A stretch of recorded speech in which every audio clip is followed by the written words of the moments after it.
41. How to Live with Yourself. Part 7. Living in a Fairy Tale World.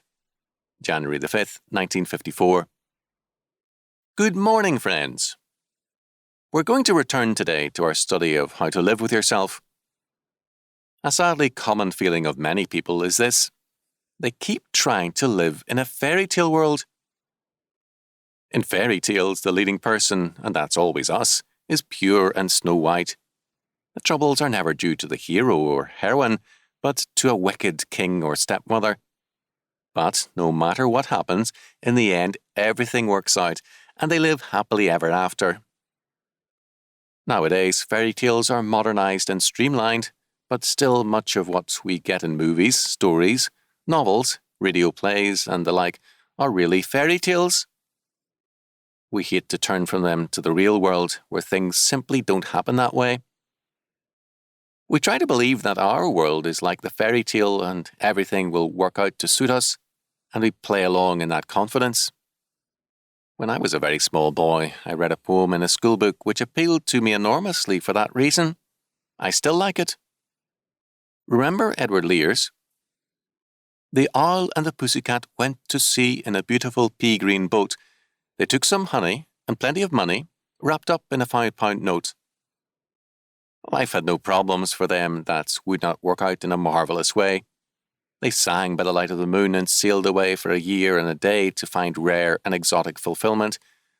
Life was a breeze for them, smooth sailing and a song and a dance. That's what makes it a fairy tale.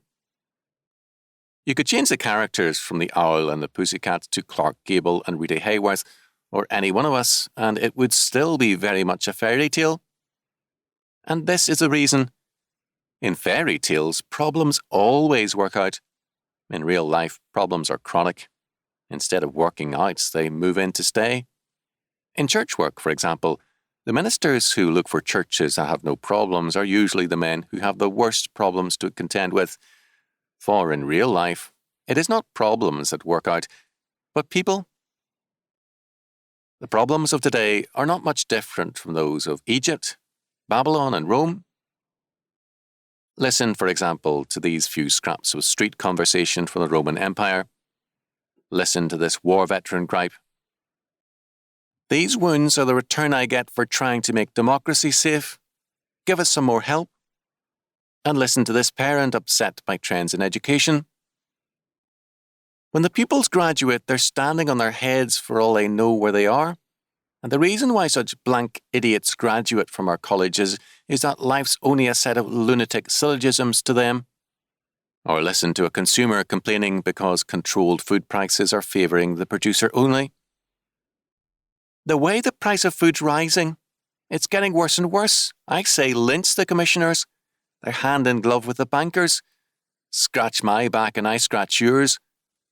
And so the wretched public pays, while the jaws of the battering capitalists sound a champing carnival of gluttony. When I was a boy, for a copper you could buy a real loaf of bread. Oh, it's awful. Everything's got a cant towards destruction, and our town grows downward like a calf's tail. That comment got an answer from a rag and bag merchant who said, "Don't get so worked up about it. I hold there's nothing wrong with the country. It'd be a fine place if it wasn't for the people in it."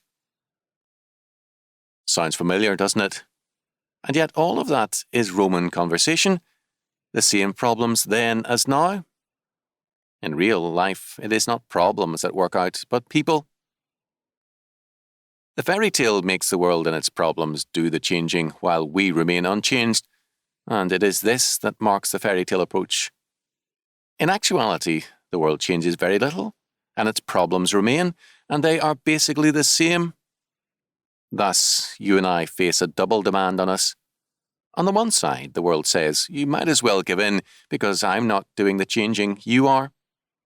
On the other side stands God Almighty, the unchanged and unchanging. It is you and I who must change, but in which direction? Too many people, when they realize that their problems remain and the world's won't give, follow the path of least resistance. They give in to the world. Then their only hope in this frustrating defeat is to dream of a fairy tale world, read fairy tale books and see fairy tale movies. It is the consolation of the defeated to make these things their steady diet. The path of victory is to give in, not to the world, but to the Lord. When a man or woman does that, then we can be confident of the outcome. Then, no matter what their problem or their situation, they have a power and a victory which overcomes the world. Don't look at the circumstances, they always spell defeat. Look at yourself or the person you are concerned about. What are they showing signs of giving into, the world or to God? If the surrender is to God, then remember this. There is nothing in this world that God cannot overcome, no matter what happens. He declares, I am the Lord, I change not, Malachi 3:6. And the psalmist observes, Of old thou hast laid the foundations of the earth, and the heavens are the work of thy hands. They shall perish, but thou shalt endure, yea, all of them shall wax old like a garment, as a vesture shalt thou change them, and they shall be changed, but thou art the same, and thy years shall have no end. Psalm 102, 25-27. And John said, For whatsoever is born of God overcometh the world, and this is the victory that overcometh the world, even our faith. 1 John 5:4.